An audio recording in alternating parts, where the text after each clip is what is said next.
to the VIP. Yeah, the IP, VIP. Don't wait, cause tonight's on me. It's on me, baby, all on me, yeah. Sexy models, champagne bottles. Yeah, the IP, VIP. Got 2 models, 3 more bottles. Bottle when I'm out, got a bottle, there's only one side. Be Taylor. Yeah, the IP, VIP. It's on me, baby, all on me, yeah. What's up, everyone? Welcome to the Xander Effect. I'm your host, Xander Dames. Got a lot of really cool stuff to cover today, including in entertainment news. Looks like Star Trek is going to have another spinoff on the CBS All Access network that pretty much follows Christopher Pike and Spock. It's going to be called Star Trek: A New Frontier. We'll talk a little bit about that.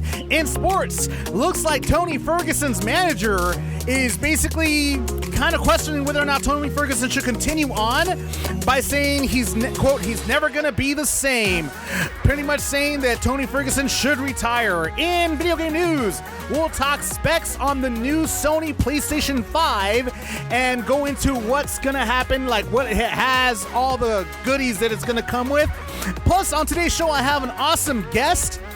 I have host and author Mickey Burns on the show. Man, does he have a lot of awesome stories to tell, and he's gonna tell them right here on the Xander Effect. But first, here is Marquise McClendon's Impressed right here on the Xander Effect.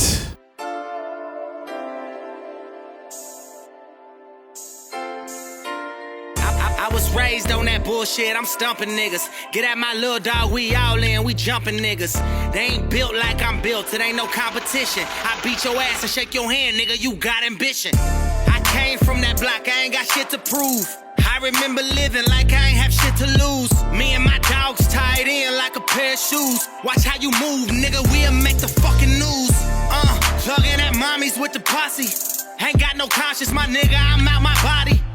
We'll fold you about that paper origami. Hit you early in the morning, that's that coffee. I seen a lot, but I ain't seen it all. I'm still waiting on that label to call. Can't wait to put all of my people on. Play with me wrong, you'll see what I went to prison for. Don't get it twisted, nigga, it's all love. Give me mine, I give you yours, how I was brought up. All that hating is the reason why we all stuck. And that bitch you fucking with done got you caught up. I guess you in the moment, huh? I guess that little pussy got you going, huh? What if she change up? What if she set you up and leave your shit open, huh? Now you know hoes gon' be hoes. I'm judging you by the bitches that you done chose. Get you a queen, you know the soul should be gold. Gotta let them bitches go, gotta let them feelings go.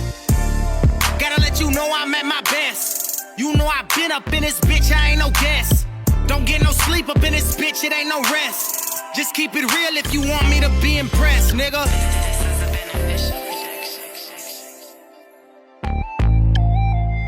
Just keep it real if you want me to be impressed, nigga. Thugging at mommies with the posse. Ain't got no conscience, my nigga, I'm out my body. We'll fold you about that paper origami. Hit you early in the morning, that's that coffee.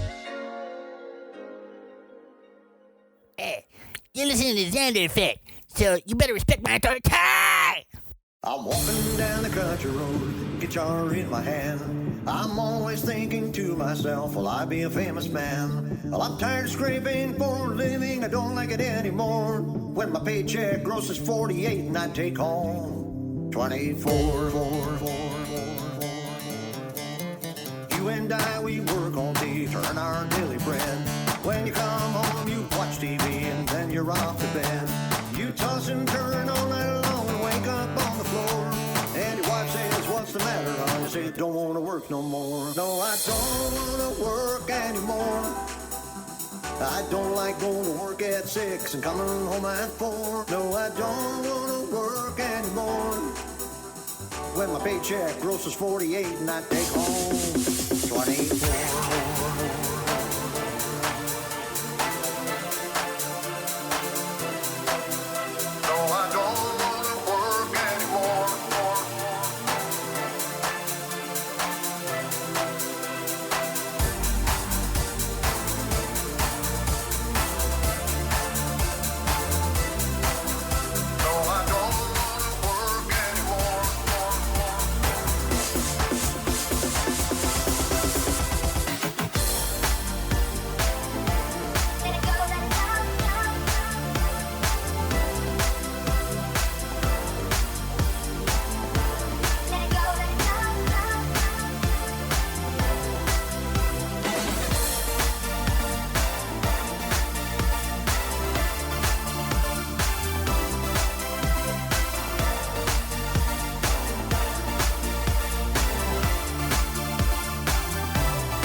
I don't like going to work at 6 and coming home at 4. No, I don't want to work anymore.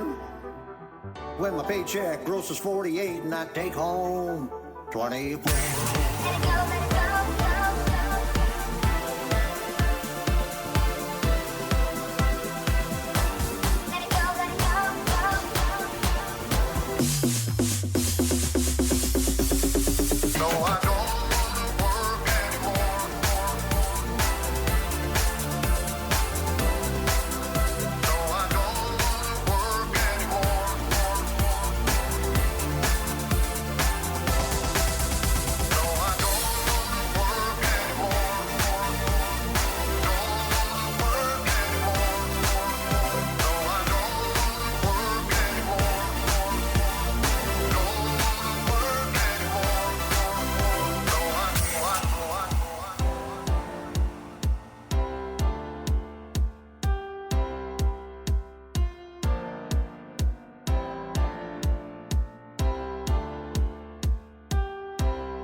That was Frank Mullen, Don't Want to Work, right here on the Xander Effect. In entertainment news, looks like the CBS network is expanding on the fame that Star Trek has been garnering as of late, because they decided to do a new spin-off series for Star Trek Discovery, which basically, if you guys remember correctly, when we last left off of the last season of Star Trek Discovery, both Spock and Captain Pike left the Discovery and pretty much left them to what I would imagine would be their doom, their untimely doom.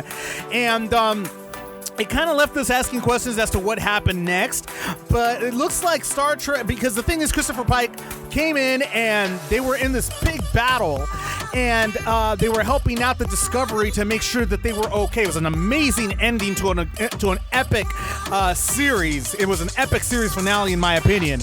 And looks like they decided to go ahead and do a spin-off entitled Star Trek Strange New Worlds, which stars Anson Mount as Christopher Pike, Spock, Ethan Peck as Spock.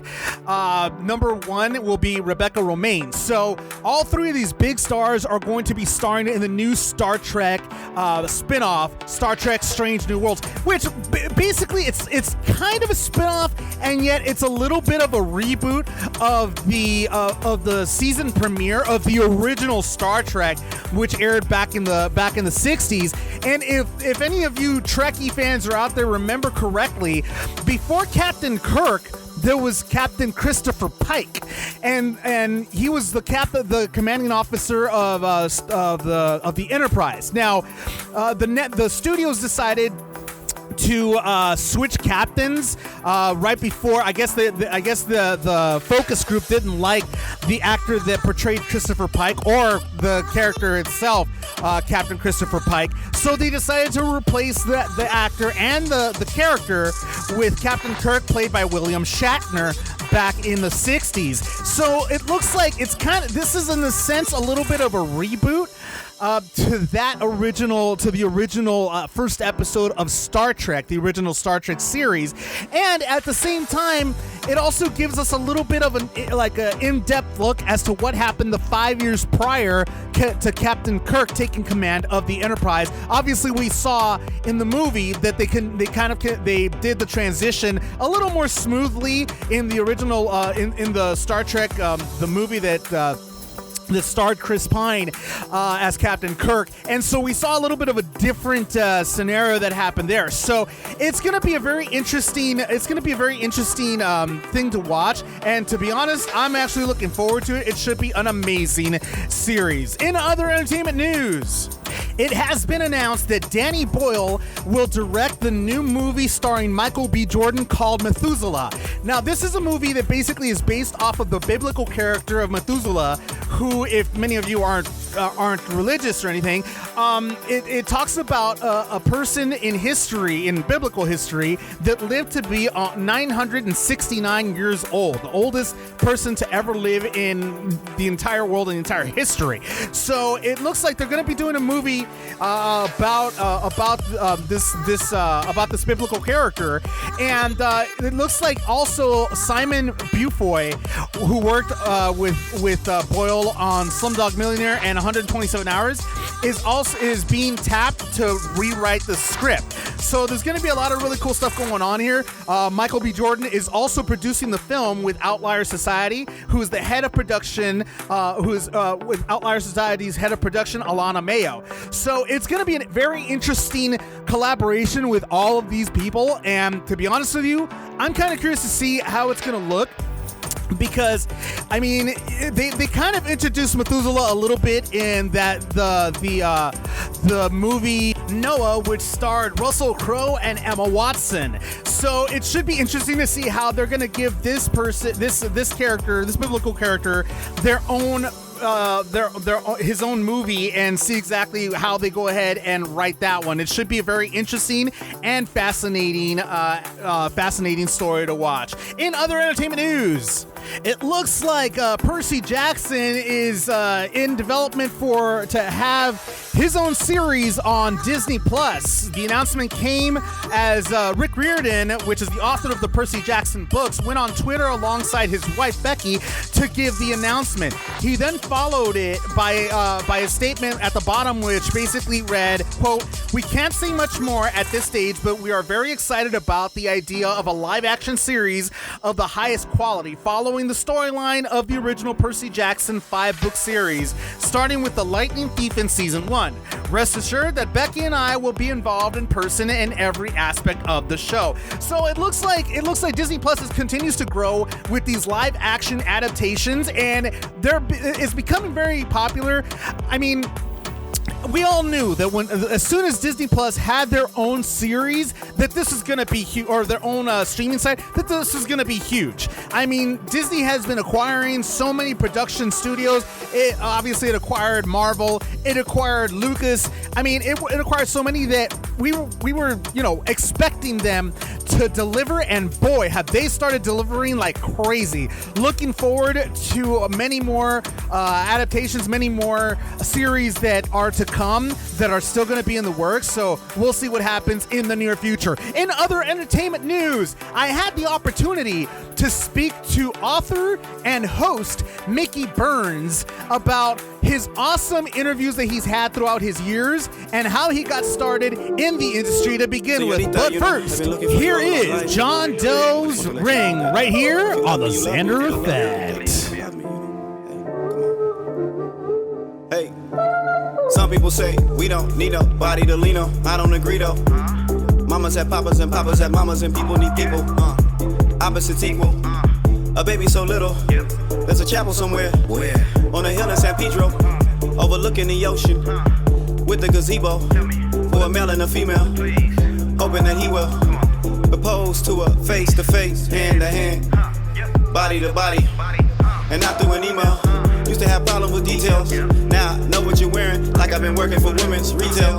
We going for a ride. Why don't you fasten your seatbelt? We will never forget or never regret the stuff that we said as we walked in and out through the altar, straight out the church into the caucus. It's an event. Marriage was meant. A man and a woman. I gotta stand up for something. Head over heels, like I fell on the steps. My head is still spinning from tumbling. Man, I'm just rambling, huh? And they say I don't know nothing, huh? Maybe I'm dumb when it comes to love. Baby, I've been calling you, hoping that you let me through. Please open up the door. Maybe I can talk to you, I mean, where you at? Where you been? and possibly you say I do. For real. But you just let it ring, ring, ring, ring, ring, ring, ring, ring, ring. Come on, girl. Stop letting the ball If you would wear this ring, ring, ring, ring, ring, ring, ring, ring, ring. Hey, hey. I'm assuming you love me.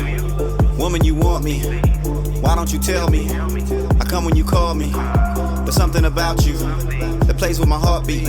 There's something about you makes me feel like I'm melting. No matter what you say, nothing can stop me. Girl, you can help me. Don't take a selfie without me. Tell me about you like there's nothing about me. There's so much that you possess. Let me do your accounting. What would you say if I whisked you away? Pick you up from the job in the middle of the day in a helicopter with some tickets to a play or an opera. Right before we get there, and some lobster or a plate full of pasta. Then I hug you on a planet to surprise you. After the embrace, stand up in the place, get right up in your face. Then I stop you, get on one knee so everyone can see I'm in the posture. Take it out my pocket, then I open a little box up. Got that expression on your face like you just won an Oscar. Couldn't imagine my life without you. Baby, I've been calling you, hoping that you let me through. Maybe I can talk to you, and possibly you say I do. But you just let it ring, ring, ring, ring, ring, ring, ring, ring, ring. If you would wear this ring, ring, ring, ring, ring, ring, ring, ring, ring. It's plagiarism, yeah, to say that you do and act like you're true. I did that to you, girlfriend. It's plagiarism, yeah, to say that you care and act like you're there. You stole my idea, girlfriend. Lately I've been calling you, hoping that you let me through. Maybe I can talk to you, and possibly you say I do. But you just let it ring, ring, ring, ring, ring, ring, ring, ring, ring. If you would wear this ring, ring, ring, ring, ring, ring, ring, ring, ring. Lately I've been calling you, hoping that you let me through. Maybe I can talk to you, and possibly you say I do. But you just let it ring, ring, ring, ring, ring, ring, ring, ring, ring. If you would wear this ring, ring, ring, ring, ring, ring, ring, ring, ring. Hey, hey. So on the Xander Effect, I have TV host Mickey Burns and also the author from the Projects to Profiles. How you doing, Mickey?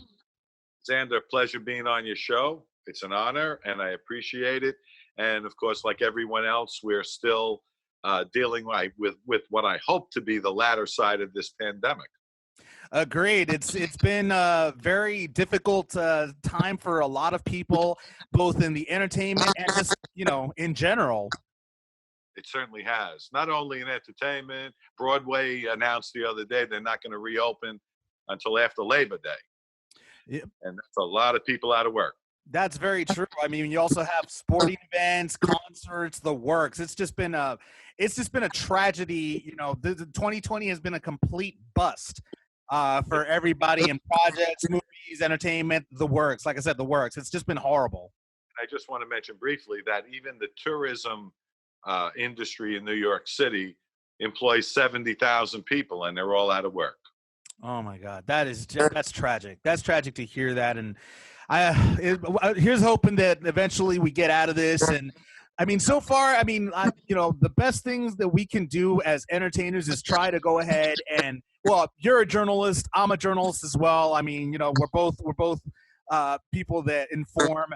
So, I mean, this is the best that we can do is just continue to inform and entertain the masses. Absolutely. Stay positive and stay safe. Exactly. Well, let's talk a little bit about how you got started in the industry. From what I understand, you started sometime in the 80s, actually, because you started in Fox 5 News.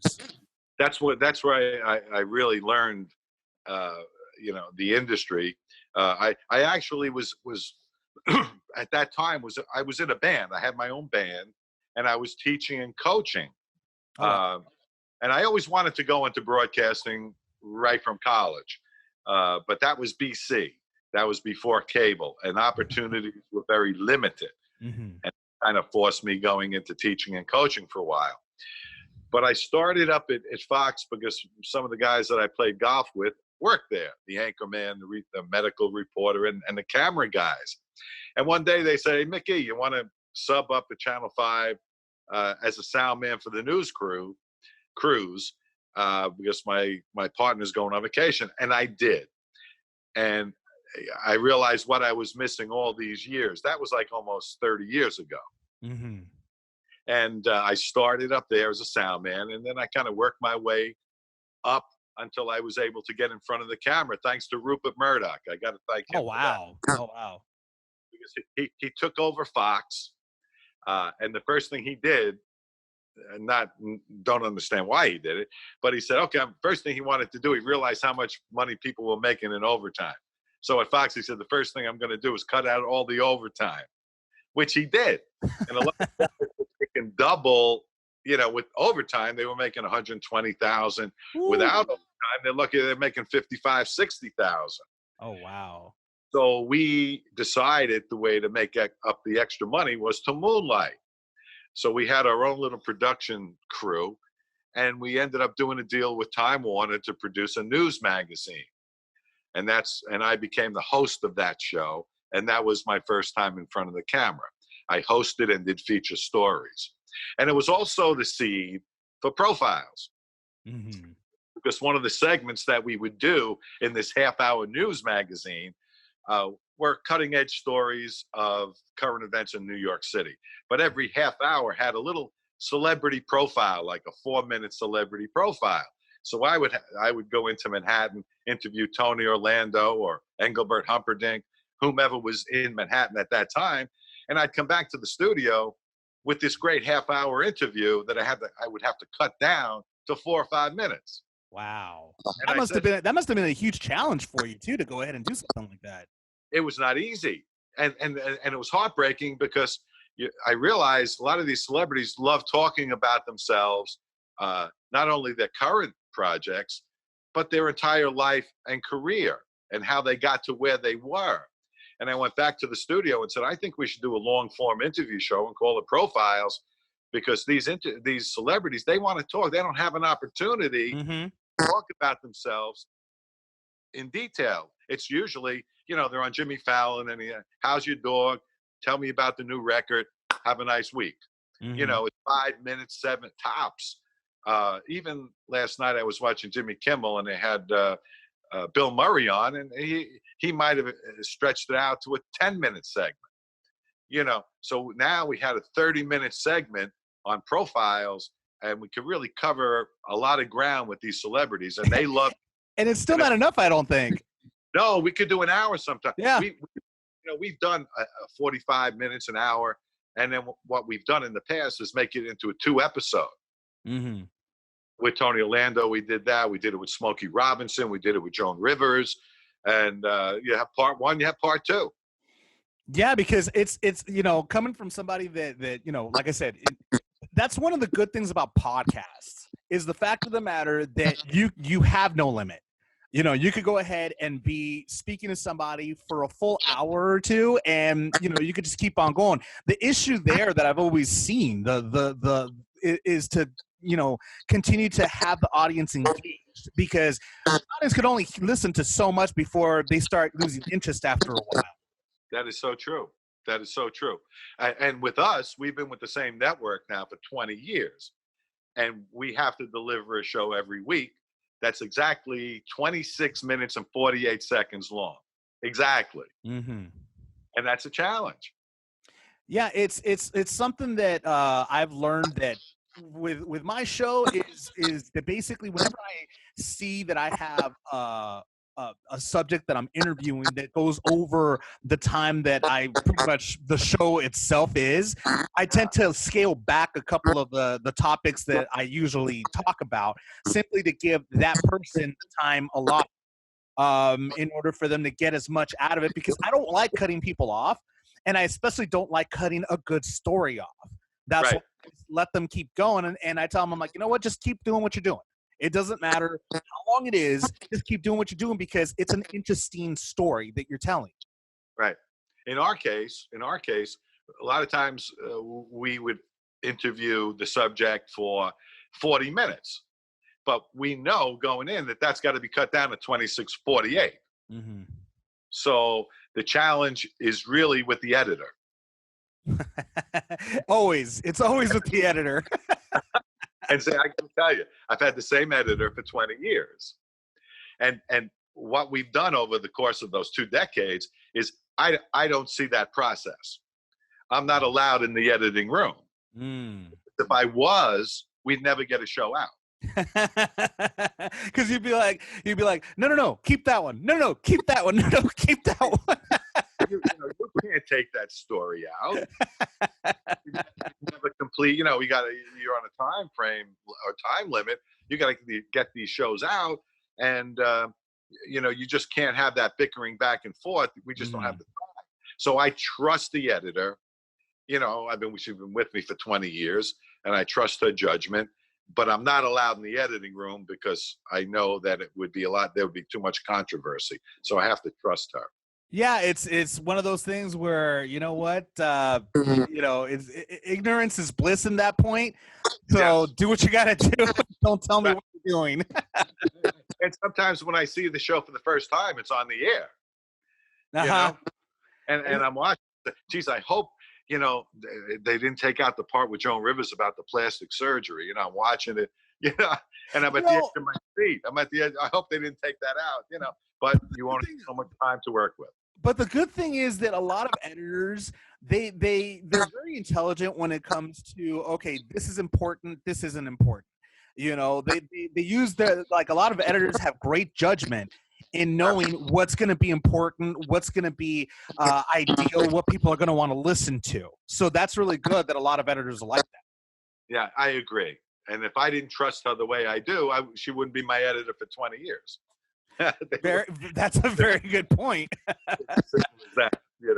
So, Mickey, you went ahead and you also hosted, anchored, and starred in programs such as Special Edition and Island View. Special Edition is a huge show, too. Well, that was when I was at Fox. Mm-hmm. And I have a small story to tell you, because before in front of the camera, we were doing a special at Fox, and it ended up winning the Emmy Award, and it was the title was Domestic Violence. Mm-hmm. And they said, Mickey, you're going to go with Richie, the camera guy, and you're going to go to Plainfield, New Jersey, and you're going to sit in the precinct there on a Saturday night until a domestic violence call comes in. So I said to Richie, the camera guy, I said, we'll be sitting there all night probably, You're lucky if you get a call. Mm-hmm. So we got to the police station around 7 o'clock on a Saturday night, and we were there like 3 minutes, and the phone rings at the precinct, and the cop said, let's go. We got a call. Guy's got a knife, and he's threatening to kill his wife. Oh, my God. So we got our equipment, and we're in the back seat of the squad car, and they go 70 miles an hour to the location. When they get there, the house looks like the Munsters house. You ever see an old God, yeah. that ill kept, and so anyway, and no lights on, and this woman comes running out. He's in the house, and he hit me, and he's got a knife, and he's going to kill me. So the cops now draw their guns, and they say, okay, to me and Richie, come behind us, stay behind us, stay close. And we go into the house. This is hazard pay, Xander. We go into the house. It's pitch black. The house is 100 years old. And we're going up the second story in a narrow stairway. He's nowhere to be found. We get to the second floor, and the cop said, look, I see it was February. He said, look at the window over there. It's like it was open like a foot. And he said, it shouldn't be open in February. So maybe he jumped out. Maybe he's in the backyard. Mm-hmm. So we went around to the back, and they had the flashlights. You can just picture it in the hedges, and there was tires and wood and leaves. It was just clutter all over the place. Clutter all over the place. And they're looking in the clutter and in the bushes. And Richie and I are standing right in the middle of this yard in all of this. And I noticed up on the second story ledge, I thought I saw the tip of a sneaker. Mm-hmm. So I said to Richie, shine your light over there and on that, what I think is a sneaker. And he does. And then he pans to the left, and he goes right to the guy's eyeballs. Oh, wow. Up against the ledge, trying to hide. And I'm saying, Richie, that's the guy, And with that, the cop turns around. He sees him, and he says, there he is. And they come rushing towards us. And with that, the guy on the second story landing does his best Spider-Man, leaps off the second story ledge onto the two cops, and they're rolling on the ground until they were able to get him under control and handcuff him. Oh, my God. We, in that same spot, it was like 3 feet away, we never moved. We were like 3 feet from all of this, documenting the whole thing.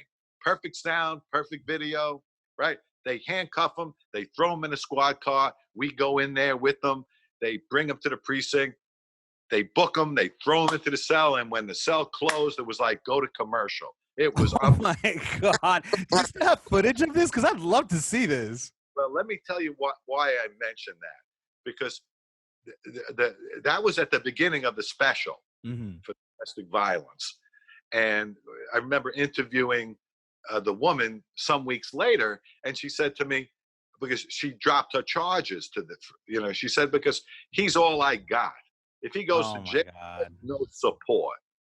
Oh my God, that's tragic. And then she'll get this will be a repeat occurrence, So the reason I mention it is it won an Emmy Award, and the people out where you are in LA saw it, and they said at that time, this goes back now 20, 30 years, whatever it was, and they said, this would make a great show.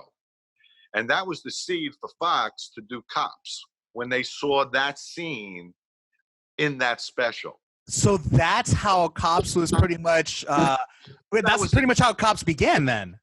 That's when they got the idea to produce the series. Wow. When they because it was so great. I mean, you couldn't. It was. I mean, you couldn't have acted that on NYPD Blue. Yeah, because I always when you were telling the story, I would imagine Cops.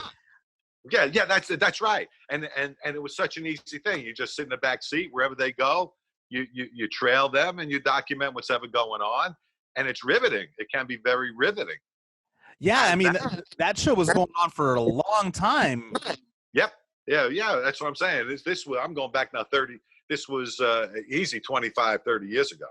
Wow, and they still show reruns of Cops too. They show it on TNT or not TNT, on Spike TV and stuff like that. They still show those episodes. Yeah, and I remember saying to Richie as we were in the police car, I kept saying to Richie, "Can you believe what we just got?"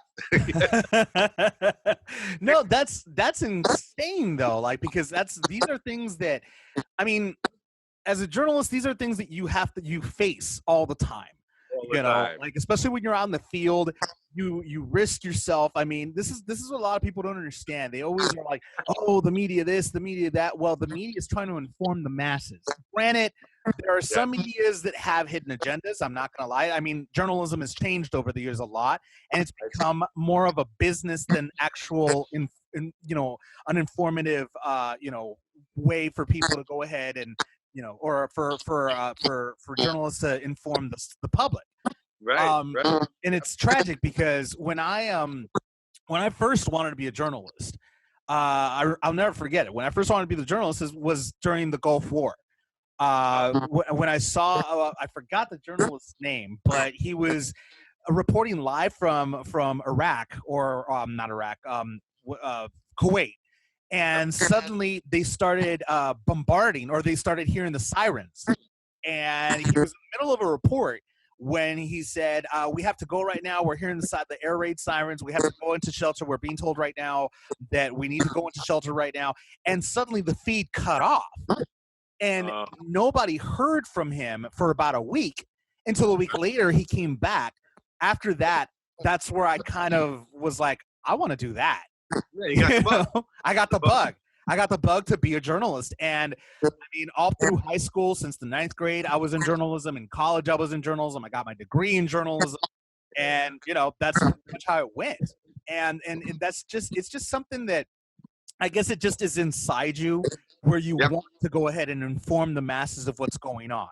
Yeah. And of course, that story I just told is in my book. Nice. Indeed. And I'm sure. And you know what? I'm sure, and I believe that, no doubt, you have many more stories in your book. I mean, because look at the history that you have. You have interviewed some top-profile celebrities, and you've been in the middle of, some craziness. Yes, I have. Yeah, and you're in New York City, which is, you never know what's going to happen next. And that's the beautiful part. Because I mean, being born and raised here in Los Angeles, we have our moments here and there, but it's not as crazy as it is in New York, I would imagine. I mean, I can remember vividly my first day at Fox. We were assigned. We got there. we were assigned, go to City Hall. I think Mayor Koch was the mayor at that point. Go to he's having a press conference, cover the press conference.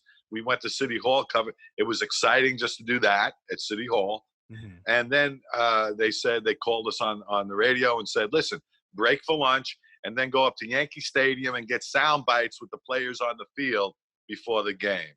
And I said, I'm in heaven here. This is unbelievable.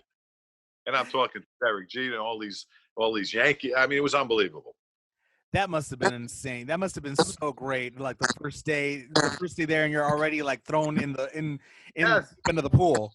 Yes, and the camera guy who kept saying to me, Mickey, it's great now because it was summertime. He said in February it's not so great. Oh, of course. Yeah, you're freezing your behind off over there. Yes.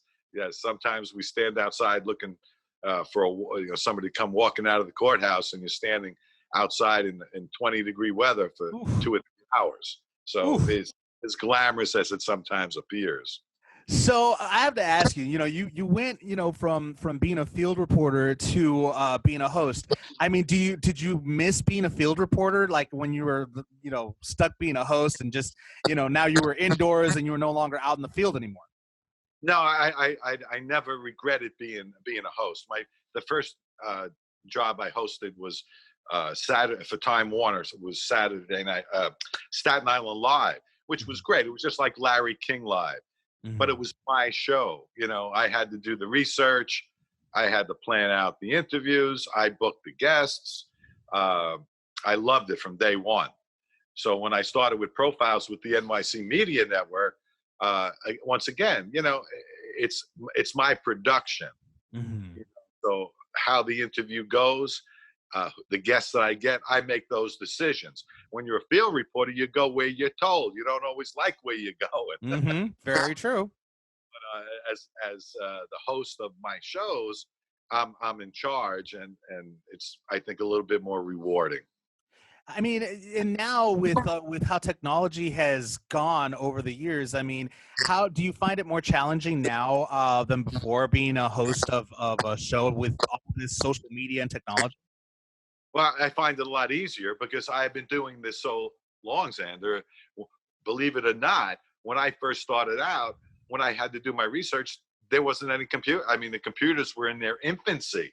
So I actually have to go to the library sometimes and pull out old newspaper articles and books and things like that to get the research necessary. There was no Google when I was first starting out. Wow. That was just starting. Wow. So technology today. But the problem is, I can't tell you how many times this happened. What you find on the internet is not always totally accurate. True. I agree with that. I can't tell you how many of my guests, when I said, this is your 15th album, because that's what Wikipedia said. It's your 15th album. And they say, no, this is my 22nd album. I've had that happen to me before, too. It's not keeping up with Wikipedia. It's misinformation. So what I've learned to do is double and triple my research, to make sure, especially on sensitive issues. No, and you have a point there because going back to my college days, professors would tell us, they would say, in order for you to find the most accurate and most truthful information, never go to anything that has a .com at the end of it. Always go to something that has .gov, .org, or .edu, because those are the ones that are going to be the most accurate and they've been proven. That's right. And if it says, I just had Luba Mason on. She's a Broadway actress, and she's been married to Ruben Blades. Ruben, the actor. He's on the. So I said, I in doing my research, it's, how long they've been married? Oh, here they are. They've been married 16 years. Okay, good. During the interview, I didn't double check it. I said, oh, you've been married, to Ruben Blades for how's it been? And she said, no, it's 20 years. I said, well, I'm only 4 years off. That's not bad, but I'll catch up. Yeah, So, and you can get away with stuff like that every once in a while, not all the time, though. But if you do it consistently, it didn't do your research. And I have one other story. about research, because that's what if I've had any success in the business, it's because I do so much research. If they have a book, I read it. If they have a record, I listen to it. Mm-hmm. I had Christopher Plummer. I remember he won his Oscar. He was like 88 years old. He's still the oldest winning Oscar recipient for Plummer. So the week before, my assistant gives me a packet and said, here's Christopher Plummer's research. There's a link to a radio interview on a Post-it. Listen to that before you go any further. I said, thank you very much. I go to the link. It's a radio interview from Ohio. And the host starts out, Christopher Plummer, welcome to our show, WKRP in Cincinnati. Pleasure having you on the show. Nice to be here, son. Then the host goes on and asks Christopher 2 or 3 more questions and senses, because the reason he's doing the show is he's released his autobiography, which is like 62 pages. So he stops the interview and he says, excuse me, son, did you read my book? And the host, in his best Jackie Gleason, hummada, hummada, hummada. I've been meaning to. Oh, no. That's the kiss of death right there. And with that, you hear click. And eventually he hung up. That was it. So I said, man, and this book was 462 pages. I said, I better start reading this book. So I said, what I did do was I started out the interview by saying, Mr. Plummer, I didn't call him Christopher. I said, would it be okay if I read a couple of passages from your book? And then he was all in at that point. God bless you, my son, he said to me. You read my book. I know it wasn't easy, but I appreciate it. And I read some passages in the book. And from that point on in the interview, it was fabulous. See, and that's a valuable lesson about always being prepared when it comes to interviewing your subjects. Every single time. Because once you're not, yeah. They see it as a sign of disrespect. Correct. And that's the one thing that when it comes to being a host, those are good lessons to teach. I mean, definitely good lessons to teach, to go ahead and sit down. And I mean, at the very least, what you can do is at least, give the subject the opportunity to talk about their book. If you haven't read it, allow them to go ahead and talk about their book, so that way you could at least give them the opportunity to showcase it for themselves. Are you a football fan? Oh yeah, I'm a Green Bay Packer fan through and through. Well, one of my early interviews, you're gonna love this story. You have time for one more quick story? Oh, of course, please. Joe Montana. Oh, legend. Legend. And he was retired, and he was in New Jersey at a memorabilia signing conference kind of thing. And we got an interview with him in his hotel room the night before, but they said he won't be there till 5:45, but you get there 4:30, set up in his suite. So we went there, they let us in, we set up the lights, the sound, everything was perfect, and they put out a beautiful spread for us with salads and turkey and ham, and it was wonderful. At 5:45 exactly, Joe Montana walks in with his publicist and agent. And the first thing I see out of the corner of my eye is his manager giving me the finger like, come over here, son, I want to talk to you. I said, what did we do? We haven't started the interview yet, So I walk over, he brings me in a corner, he looks me straight in the eye, and he said to me, Mickey, who ate Joe's dinner? So the food that I thought that was for us, that was Joe's dinner. Oh no. I didn't even shake hands with Joe yet, My God. Oh, I'm so sorry. We thought it was, that's Joe's dinner you ate, Oh. So now Joe sits down for the interview. I sit across from him. I'm excited because I'm a big football fan. There's Joe Montana. I said, Joe, before we start the interview, I got to apologize for eating your dinner. Isn't that a way to start off an interview? And Joe starts laughing. He says, are you kidding me? I never eat that garbage. He said, when this interview's over, I'm going to an Italian restaurant in Newark. He said, I'm not eating that. And I said, wow, thanks for letting me off the hook. That's awesome, though, that he was nice enough to actually be okay with that. Just be cool like that. Yes, he let me off the hook. And the moral to that story is never assume anything. Yep. Remember the old saying, when people assume, you make an ass out of you and me. I was like a kid who got his hand caught in a cookie jar. That's awesome. I mean, well, but I gotta ask you, in talking about people that you have interviewed, have there been any interviews that have been very difficult? Like any subjects that you have talked to that maybe like you would say you pretty much said to yourself, God, what is their problem? That's a great question, Xander. I tell you, because we just completed this year our 500th episode. Mm-hmm. Congratulations.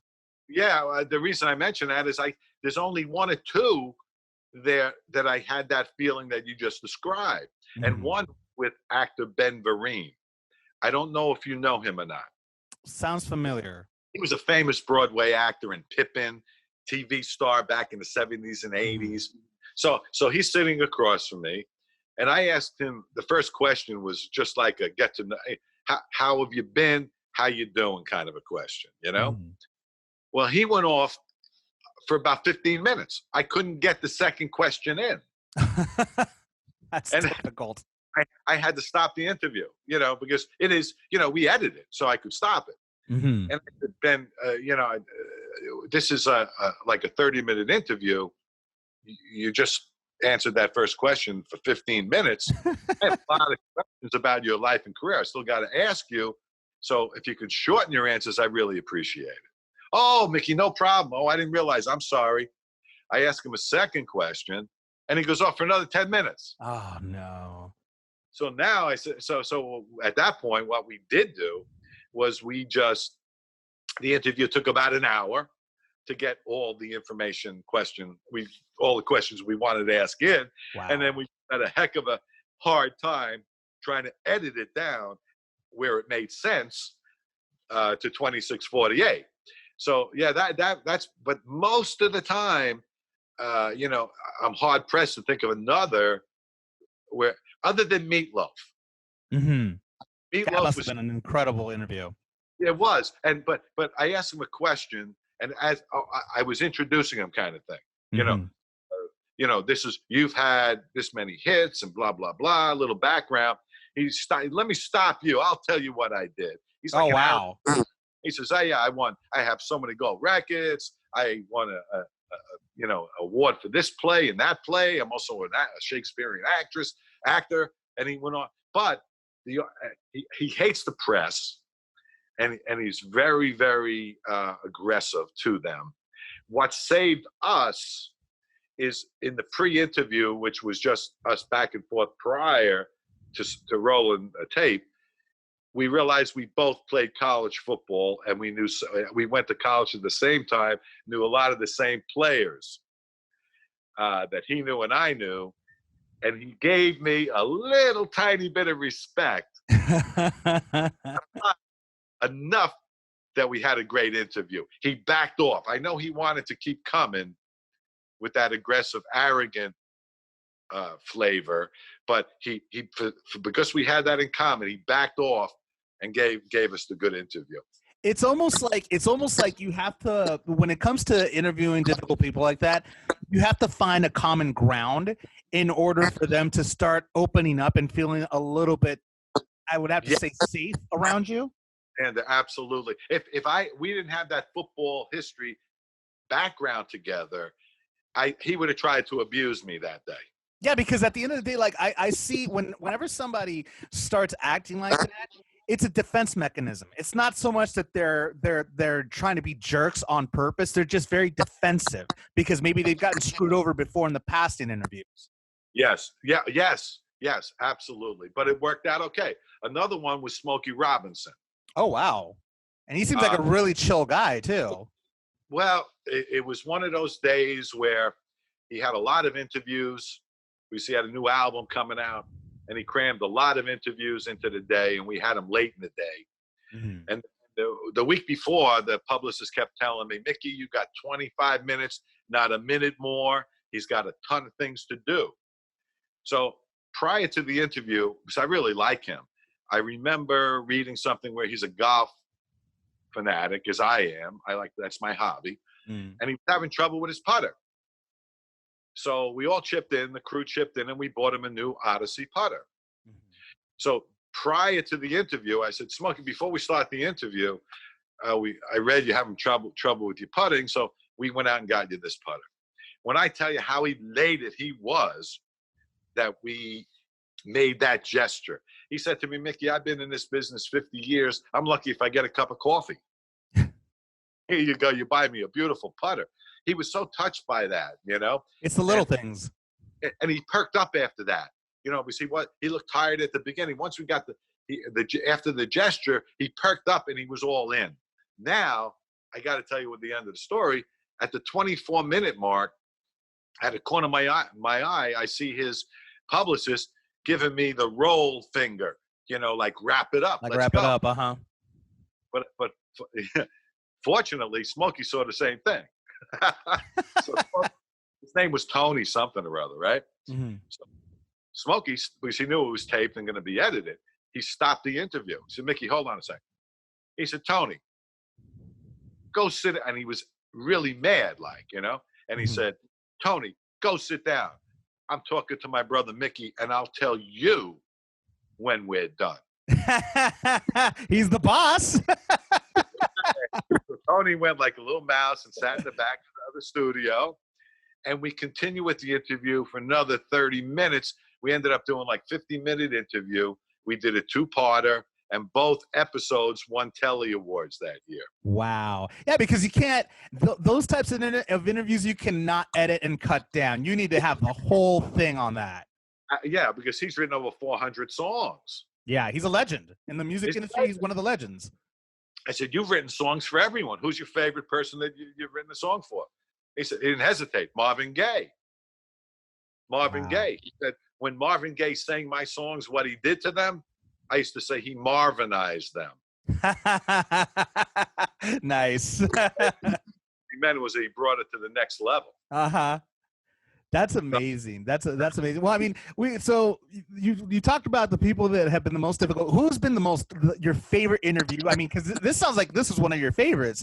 Well, but I mean, which one's your favorite? Definitely, because we bonded big time. I liked Kenny G very much, but I would say my favorite of all time is Tony Orlando. Oh, interesting. And he's been on 3 times. And I've become friends with him, really friends, you know. When I wrote my book, I called him up, picked up the phone. Mickey, how you doing? Good, Tony. I need a blurb for my book. Within 10 minutes, I had it in my computer. He emailed it back in 10 minutes. That's awesome. What a guy. So every time he comes on the show, he always said, before the show, he says, Mickey, I got to give you something new that I've never told anybody before. I said, that's great. I love that, you know. So last time he was on, he said, I got to tell you the Jackie Gleason story. I said, Jackie Gleason was a legend. He was my first guest on my first show on CBS. And we were sitting in the audience as Dawn, his backup girls, were rehearsing on stage. And Jackie Gleason made a racial slur remark. Oh, no. And Tony couldn't get past it. And he called him on it. He turned around to Jackie and said, Jackie, you're out of line. You need to apologize to me and the girls. Jackie Gleason said, are you kidding me? You're snot knows nothing. I'm the biggest star in television. Go to hell. And he walks out. And he walks out. The CBS executives come running up to Tony. What did you do? This is your first show and you just chased the biggest star in television. What's wrong with you? We're not going to, and this is the afternoon they were taping for that night. How are we going to get somebody to replace him at this late stage? So he says, I don't know, but I couldn't get past that. I'm sorry. I did what I did. Good for him. I have to live with it. That shows you a lot of character. Good for him. So Tony now goes to his dressing room, you know, maybe thinking, did I do the right thing? Whatever. So he's in there an hour or two. And there's a knock on the door, and he opens it up, and it's Jackie Gleason. So Jackie Gleason is holding his script for the skits they were doing on that first show in his hand. So Jackie Gleason, this is the way Tony told it on the show. Jackie Gleason said to Tony, is this my script, son? He said, yes, it is, Mr. Gleason. So Jackie Gleason handed it to Tony and said, Tony, open it to the first page. Tony opens it, and in the writing it says, "I apologize, Jackie Gleason." That's awesome. How's that? That's awesome, though. I mean, that was really cool. Story, before. But because of our friendship, he's always trying to give me stuff that he never told anyone before or anyone knew before. As it turned out, after that incident, they became the closest of friends. And Jackie Gleason called Tony before every episode that he ever had on his show on CBS for years. Because Jackie garnered a respect for the way Tony stood up to him. And he realized he was wrong. Yeah, because I mean, it sounds more like at the time, he was infuriated. Jackie Gleason allowed his arrogance to, overpower his better judgment, and also I believe he might have felt embarrassed that he was called on something that was embarrassing. Yeah, and nobody else would call Jackie Gleason on anything. Exactly. So he definitely earned his respect that day. That's amazing. And sometimes with a lot of these celebrities, you have to be that way. You can't, they have, like, in a sense, it's almost like you need to understand one thing, that although you're famous, you're also very replaceable. It happens more often than not. And it's interesting because you remember Sally Kellerman? Yes. She was in MASH. Yep. And she's in a ton of, she was on a Star Trek episode, one of the early ones. She was Rodney Dangerfield's love interest in Back to School. Yeah. So I had her on, and somehow during the interview, Harrison Ford's name came up. I don't know how it came up, but she said to me, "Oh yeah, Harrison Ford used to work for me." And I said, "Work for you how?" He said, "Well, before he made it as an actor, he was moonlighting as a carpenter." Yeah, that's. I'm sorry to cut you off, but that's the story. Is that's how George Lucas discovered him, was that he was doing the sets on Star Wars. There you go. So she said to me, as a matter of fact, he was building a daybed hutch in my den, and one day he came in and said to me, "Sally, I think I'm going to get this part in this, like, some Star Wars movie." And Sally Kellerman said on camera, she said, "And I thought to myself, it's probably some lousy B movie." Oh, wow. And then she said, "Boy, was I wrong." And then she was very pensive, and she looked at me and she said, "It's a good thing he made it in the movies, because he sucked as a carpenter." He said, "The daybed hutch that he built for me was a foot too short." That's amazing. And that's just the way it goes. I mean, in the television and movie industry, you could be here today, gone tomorrow. I mean, look at Suzanne Summers. There you go. She thought she was irreplaceable, and they replaced her very quickly. And next one, there's plenty of people waiting to take your spot. Oh yeah, everybody's always hungry for the next spot. So in chatting, going back to a little bit about what's going on with the current crisis and everything, how has that affected you? Well, very severely. Number one, we can't get into our studio, first of all, because they don't want people congregating, right? Everyone's social distancing. And number two, my other concern is, how long is it going to be before celebrities that I've had on my show for 20 years are going to feel comfortable coming into the studio and sitting down across from us? Yeah, true.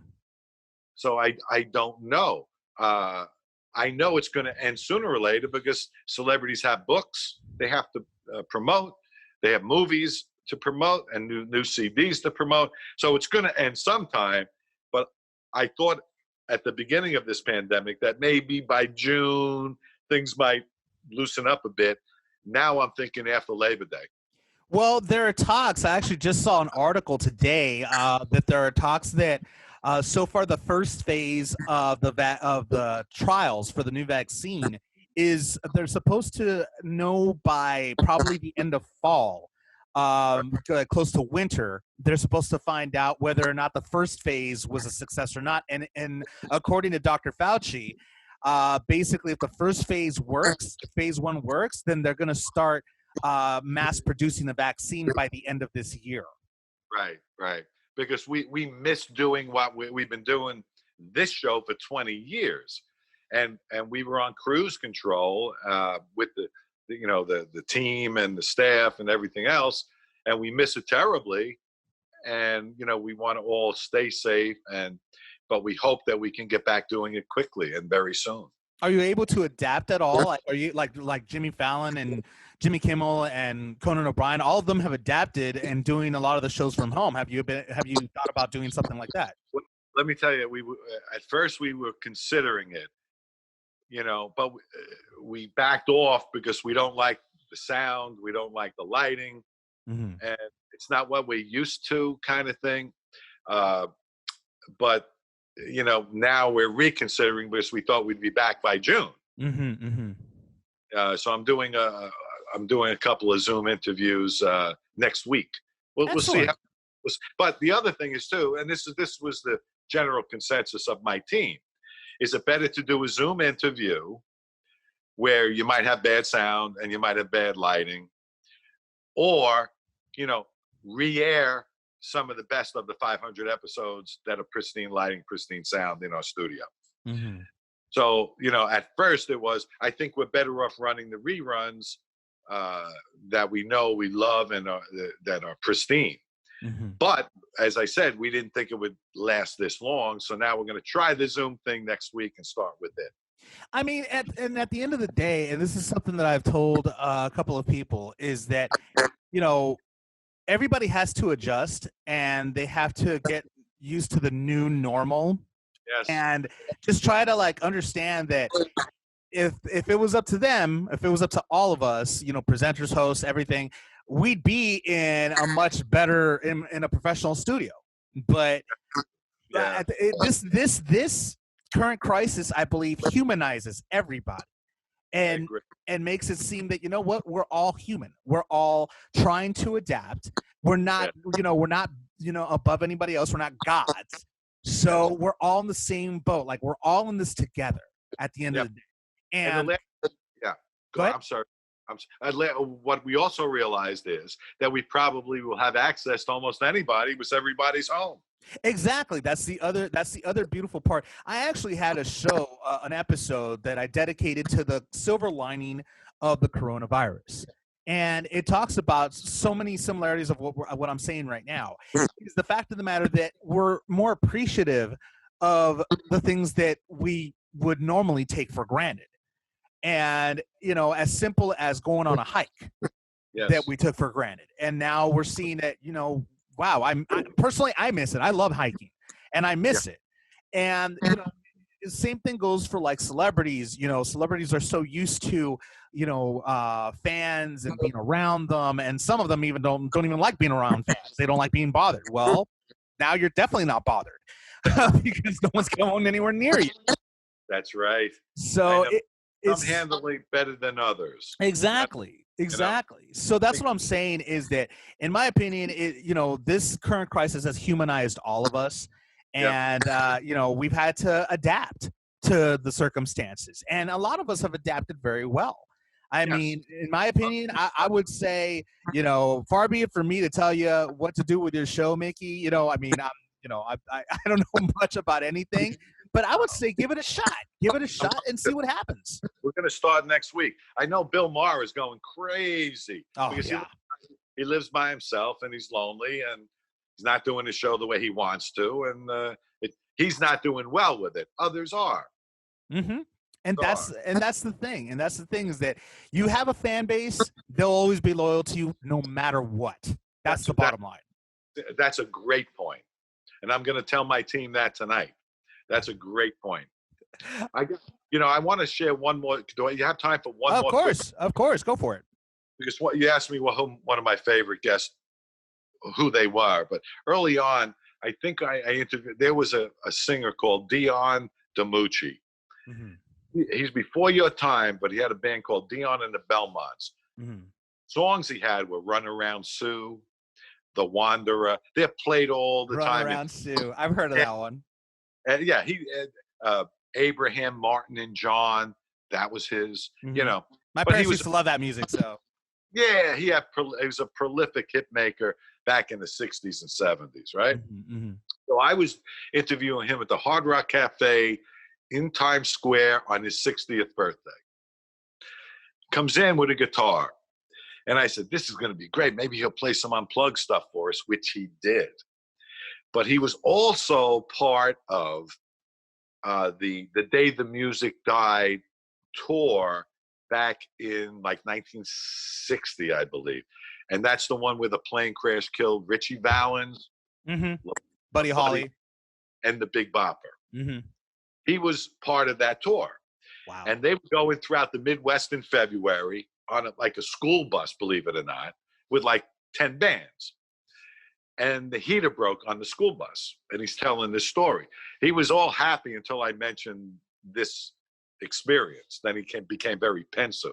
Mm-hmm. So he was telling me that one day Richie Valens, who'd had La Bamba, approached him and said, listen, we're all getting sick on this bus.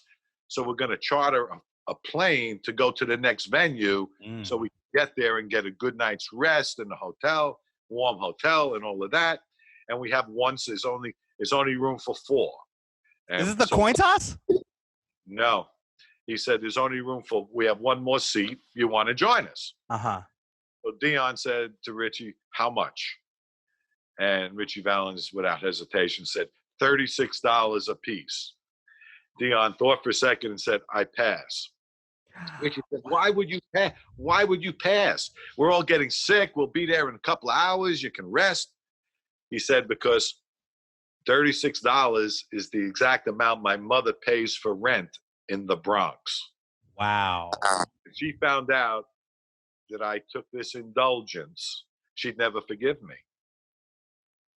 How about that? So he backed out of that flight because it was 30. And then Dion said, if it was $34 or $40, I would have joined them on that flight. But because they hit the number my mother was paying for rent, I passed. Wow. How's that story? And do you think now, in retrospect, now he's in his 70s, he's still performing all over the place. But in retrospect, do you think his mother had anything to do with that? I honestly do. I'm a true believer in that. I mean, sometimes it's whether they're alive or whether they've left us. Yes. I mean, because I have my mother that passed away in 2016. I still feel that, her presence is always around and she's always still protecting me, regardless of wherever she was or is. Right. And so I think there was a higher force that played a part in that whole scenario. It wasn't his time. Wasn't his time. And he's gone. Now he's gone. He's had a great life. Incredible. Mickey, your stories are amazing. And trust me when I say I'd love to hear more. But for now, I got to ask you this question. I always ask my guests, how can people stalk you on social media? That's a good one. But I have Facebook. I'm, Mickey Burns on Facebook. I'm on Instagram. I'm on Twitter. And I really just put a, search term is Mickey Burns. And if you're interested in getting my book, which is From the Projects to Profiles, a memoir by Mickey Burns, it's available. Just go to barnesandnoble.com, amazon.com, walmart.com. It's everywhere. And I hope you find some interest. It's inspiring. And I hope the message of the book is no matter where you come from, whether your beginnings are humble or not, with hard work, you can kind of achieve anything your heart desires. Awesome, Mickey. Thank you so much for the stories. Thank you so much for being on the Xander Effect. And Mickey, I hope that the show continues on for many, many more years. And please, be safe out there, because it's crazy out there right now. Well, Xander, thank you so much for having me on the show. It's been a pleasure and an honor. I appreciate it, and same to you. Stay safe and continued success. Thank you so much. Hopefully I have you back on again very soon. Anytime. Love to do it. Awesome. Thanks a lot, Mickey Burns, and we'll talk soon. You will. Thank you so much, Mickey Burns, for being on the Xander Effect. Appreciate your time, and I hope to have you on the show very soon. In sports, I had mentioned at the start of the show that it was Tony Ferguson's manager thinks that Tony should retire. It actually wasn't. I was mistaken. It was actually Justin Gaethje's manager who made a comment basically saying that after this last fight against Justin Gaethje, that Tony Ferguson should hang up his gloves already. Because due to the beating that he took against Justin.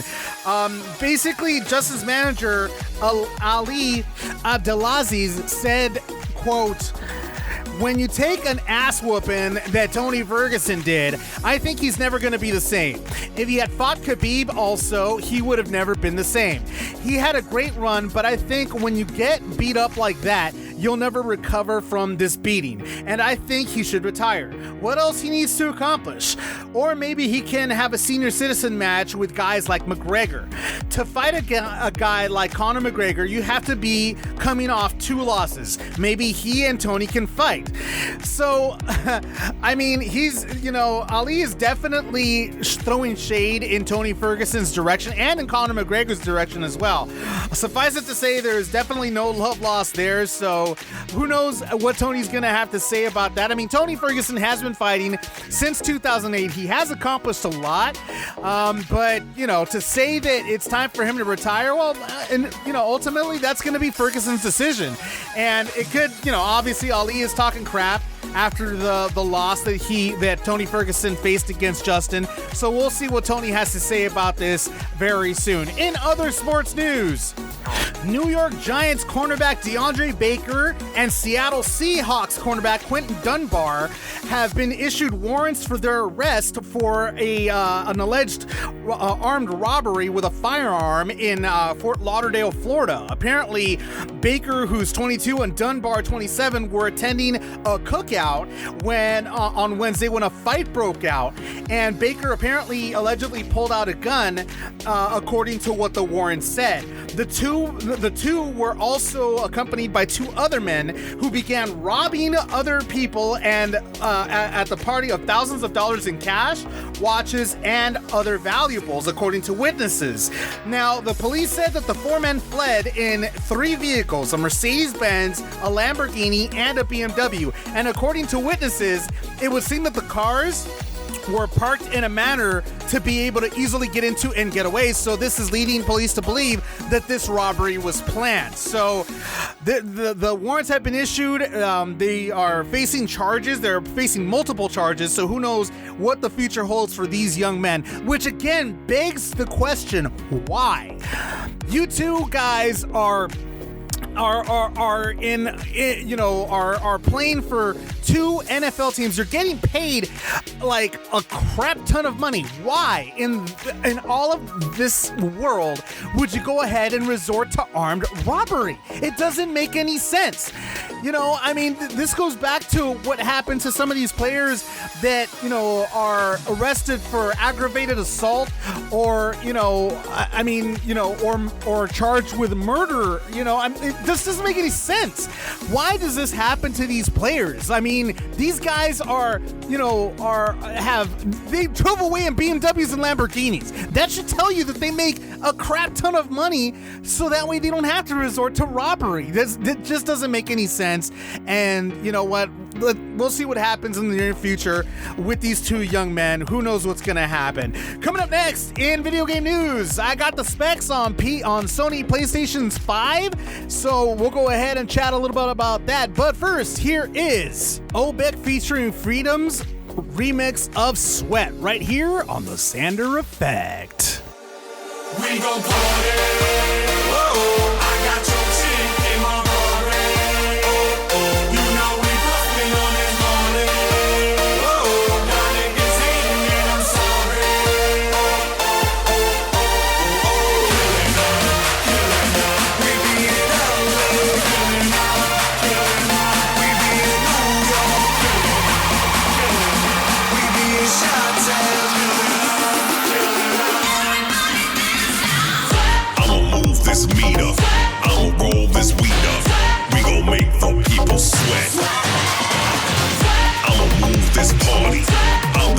finale. We gon' make the people sweat, sweat, sweat. I'ma pour this liquor, let it all the strippers. We gon' make the people sweat. We be up and B.I.P. We gon' do it B.I.G. We gon' make the people sweat.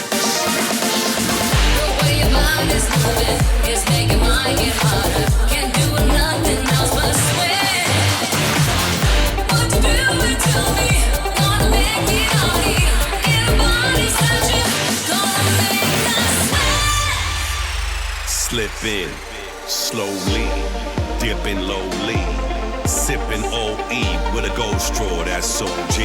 This club is nosy, clocking my every move. There goes that girl named Zoe, she got me in this group. So please stop fronting. In the club we stunting, and we doing something, and y'all say yeah, nothing. We gon' party. Oh, I got your chick in my party. Oh, you know we bustin' on that party. Oh, no niggas hatin' and I'm sorry. Killing up, we be in LA.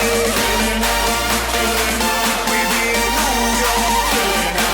Killing up, we be in Chi-Town. Killing up, we be in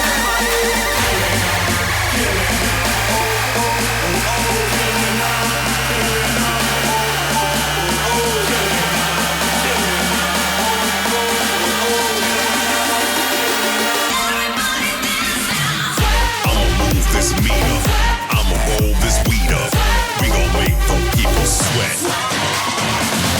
I'ma move this party, I'm the grand finale. We gon' make the people sweat, sweat, sweat. I'ma pour this liquor, let it all the strippers. We gon' make the people sweat. We be up in B.I.P. We gon' do it B.I.G. We gon' make the people sweat.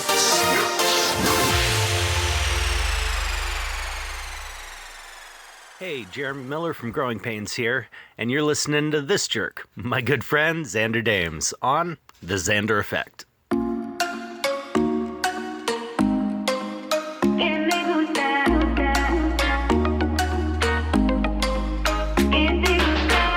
You got me going loca. I wanna get to know ya. Your boca on my boca. We're gonna get it on tonight. I'm burning up like fuego.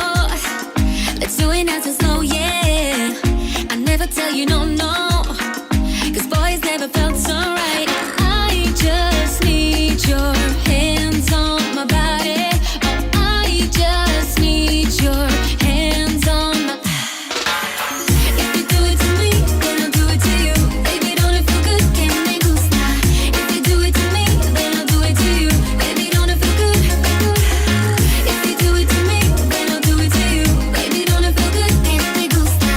If you do it to me, then I'll do it to you. Baby, don't it feel good?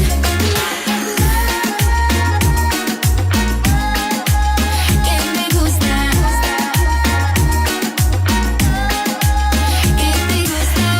I know you wanna please me.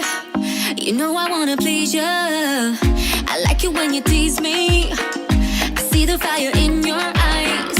I get so caliente. Like every time I see you, we get so indecente. 'Cause baby, that is how I like it. I just need your hands on my body. Oh, I just need your hands on my. If you do it to me, then I'll do it to you. Baby, don't it feel good? Que me gusta. If you do it to me, then I'll do it to you. Baby, don't it feel good? If you do it to me, then I'll do it to you. Baby, don't it feel good? Que me gusta. If you do it to me, then I'll do it to you. Baby, don't it feel good?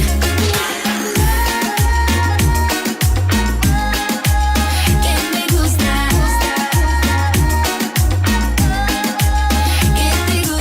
Que me gusta, que te gusta, I'm your chica, muy bonita, que me gusta, que te gusta, you know where it's at. Que me gusta, que te gusta, I'm your chica, muy bonita, que me gusta, que te gusta, you know where it's at. If you do it to me, then I'll do it to you. Baby, don't it feel good?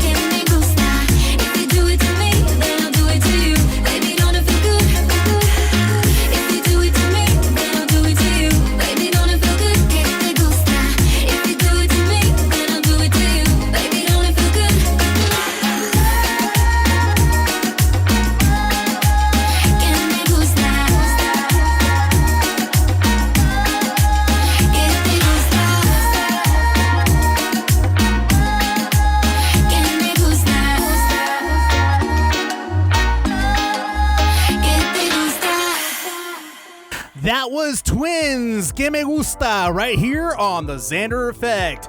In video game news, looks like the PS5 is starting to actually showcase a little bit more of what it's got. It was playing Unreal Engine 5 tech demo.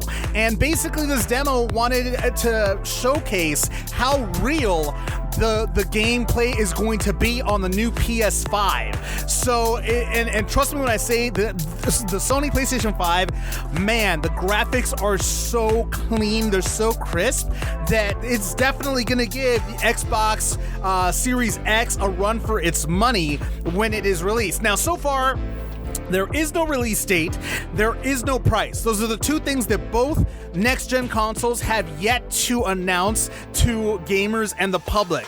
All we know is that both consoles are going to be ready for the holiday 2020 season. There has not been a delay as of yet reported due to the coronavirus, so it seems like things are still going to be going as scheduled for both consoles. Now, availability, however, that could be an issue that the PS5 has shared, and we still have no idea exactly what the availability is going to be involving the PS5. What we do know, however, is that the PS5 is in fact going to be called the PS5. The logo is in fact going to be a PS5, and it is backwards compatible. So those are awesome specs that are going on so far with that. Along with other specs is the fact of the matter that the memory interface is going to be 16 gigabytes. The memory bandwidth is going to be 448 gigabytes. Internal storage is going to be a custom 825 gigabytes SSD. So, and the external storage, well, this is the cool part, is that they're going to give an opportunity for gamers to be able to buy external hard drives.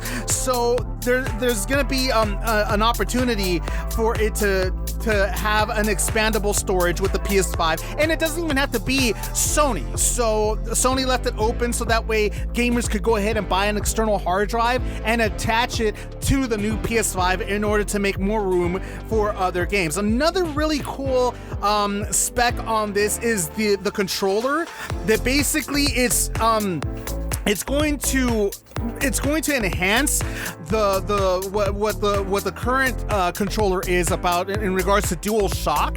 So basically what Sony is saying is, quote, "One of our goals with the next generation is to deepen the feeling of immersion when you play games, and we had the opportunity with our new controller to reimagine how the sense of touch can add to the immersion.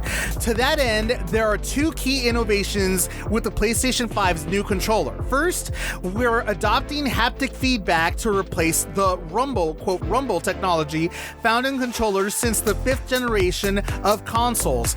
With haptics, you truly feel a broader range of feedback, so crashing into a wall in a race car feels much different than making a tackle on the football field," which is, in my opinion, that's pretty cool.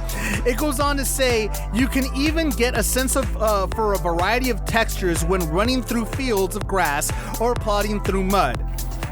The second innovation is something we call adaptive triggers, which have been incorporated into the trigger buttons L2/R2. Developers can program the resistance of the triggers so that you feel the tactile sensation of drawing a bow and arrow or accelerating an off-road vehicle through rocky terrain. It goes on to really go in depth as to how the controllers are going to feel, which is really cool because, it almost is going to make you feel like you're actually the character, like you're actually a football player or the character in the game or a race car driver, which is really awesome.